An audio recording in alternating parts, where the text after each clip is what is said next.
Hello everyone, welcome to medic mails. तो आज हमारा लास्ट लेक्चर है एंटी हाइपरटेंसिव। इसमें हम डिस्कस करेंगे डायरेक्ट एक्टिंग वेसोडाइलेटर्स। तो डायरेक्टली ये हमारे पास ब्लड वेसल्स पे एक्ट करते हैं और हमारे पास वेसोडाइलेशन कॉज करवा सकते हैं।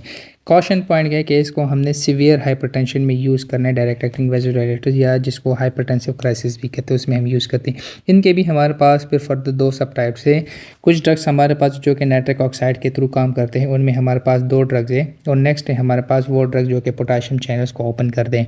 सबसे पहले हम डिस्कस करेंगे drugs acting through nitric oxide. इनमें हमारे पास सबसे पहले हाइड्रोलाइजीन बहुत कॉमनली यूज़ होता है। ये हमारे पास इसकी स्पेसिफिसिटी क्या है कि ये हमारे पास आर्टरियोल स्पेसिफिक है। ये सिर्फ आर्टरियोल्स को डायलेट करते हैं, मीन्स के आर्टरीज को डायलेट करते हैं, वैन पे इस पर कोई इफेक्ट नहीं है।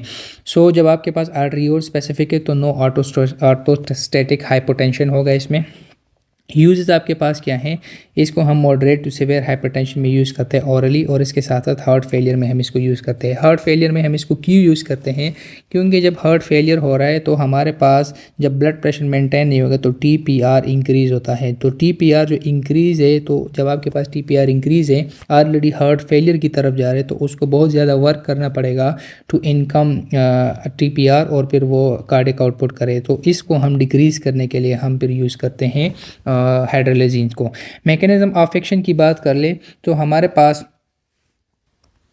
पास ब्लड वेसल्स के अंदर जो कंट्रैक्शन है, वैसो कंस्ट्रक्शन, उसको करवाता है कैल्शियम। तो ये हमारे पास सार्कोप्लाज्मिक रेटिकुलम से कैल्शियम की रिलीज़ को इनहिबिट करता है, और इसके साथ साथ नाइट्रिक ऑक्साइड की प्रोडक्शन बढ़ा देता है। जब आपके पास नाइट्रिक ऑक्साइड की प्रोडक्शन बढ़ता है, नाइट्रिक ऑक्साइड हमारे पास नेचुरली अकरिंग वेसोडाइलेटर है, वो हमारे पास ब्लड वेसल्स को डायलेट करता है। जब आपके पास स्मूथ मसल रिलैक्स होंगे, डायलेट होंगे, आपके पास पेरिफेरल रेजिस्टेंस डिक्रीज हो जाएगा और ब्लड प्रेशर डिक्रीज हो जाएगा। और अगर हार्ट फेलियर में दे रहे तो आपके पास जो हार्ट है उसके लिए कम एक्ट करना पड़ेगा, कम फोर्स लगाना पड़ेगा to overcome the diastolic pressure and cardiac output आपके पास इनहेंस होगा। इसके जो साइड इफेक्ट्स है आपके पास वो है रिफ्लेक्स टैकीकार्डिया। ऑलरेडी मैंने आपको कैल्शियम चैनल ब्लॉकर्स के अंदर इसका मैकेनिज्म बताया है कि आपके पास जब बीपी पे जो आपके ब्लड वेसल उस पर कोई भी ड्रग एक्ट करेगा तो उसकी वजह से बैरो रिसेप्टर्स हार्ट को स्टिमुलेट करेगा, और इसके साथ साथ फ्लूइड रिटेंशन। इसको कम करने के लिए, ये जो आपके पास साइड इफेक्ट्स है, इसको ओवरकम करने के लिए, इसको प्रिवेंट करने के लिए हमारे पास इसको हम कम्बिनेशन में अगर बीटा ब्लॉकर्स या डायरेटिक्स के साथ देंगे तो हमारे पास ये जो साइड इफेक्ट्स है वो नहीं होंगे। इसके अलावा ल्यूपिस लाइक सिंड्रोम हो। ल्यूपिस लाइक सिंड्रोम के सिम्टम्स आपके पास क्या होंगे, फटीग होगा, इसके अलावा आपके पास एथ्रेलिया होगा, मायल्जिया होगा, फीवर होगा, इसके साथ साथ आपके पास स्किन रेश होगा, और साथ में आपके पास सेरोसाइटिस होगा, जो आपके लाइनिंग जो आपके वो ऑर्गन्स जिनकी लाइनिंग होती है, फॉर एग्जांपल प्लूराइटिस होगा, आपके जो लंग की इन्फ्लेमेशन है प्लूरा की, और पेरिकार्डाइटिस होगा आपके हार्ट लाइनिंग की। इसके साथ साथ आपके पास हेडेक, नोजिया और एडीमा आपके पास होगा, इनके साइड इफेक्ट हाइड्रोलाइजीन के।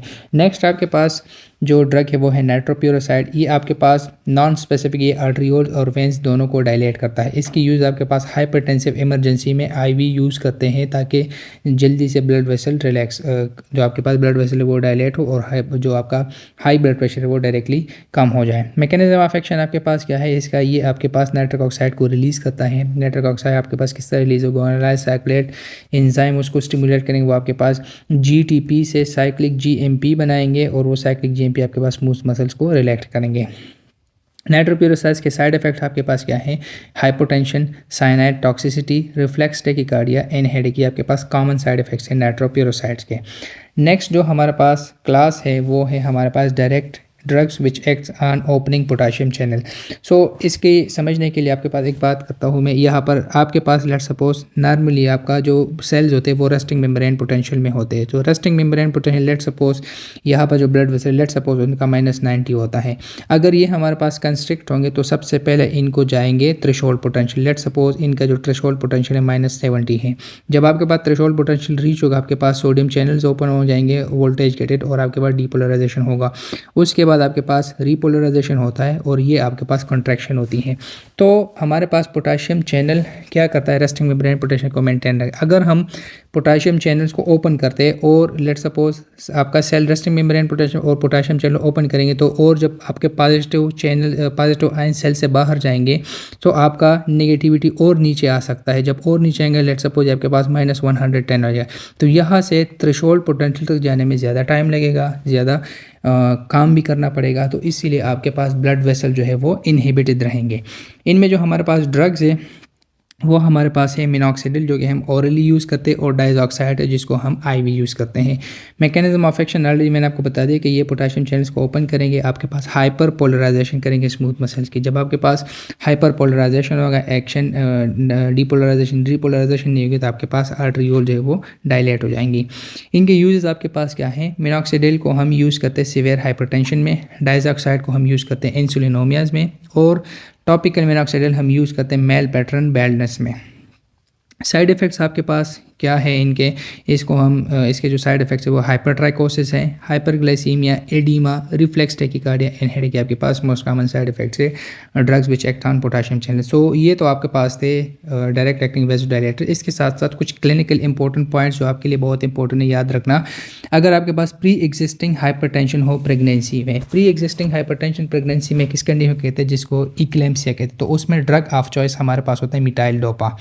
और अगर आपके पास न्यू हाइपरटेंशन हो प्रेगनेंसी, अगर आपके पास प्री एग्जिस्टिंग हाइपरटेंशन हो तो उसको कहते हैं इक्लेम्सिया, तो उसमें हमारे पास ड्रग ऑफ चॉइस है मिथाइल डोपा। लेकिन अगर न्यू ऑनसेट हाइपरटेंशन है तो फिर उसमें जो न्यू ऑनसेट हाइपरटेंशन इसको कहते हैं प्री इक्लेम्सिया, उसमें हमारे पास ड्रग ऑफ चॉइस हाइड्रोलेजिन और लेबिटालोल है।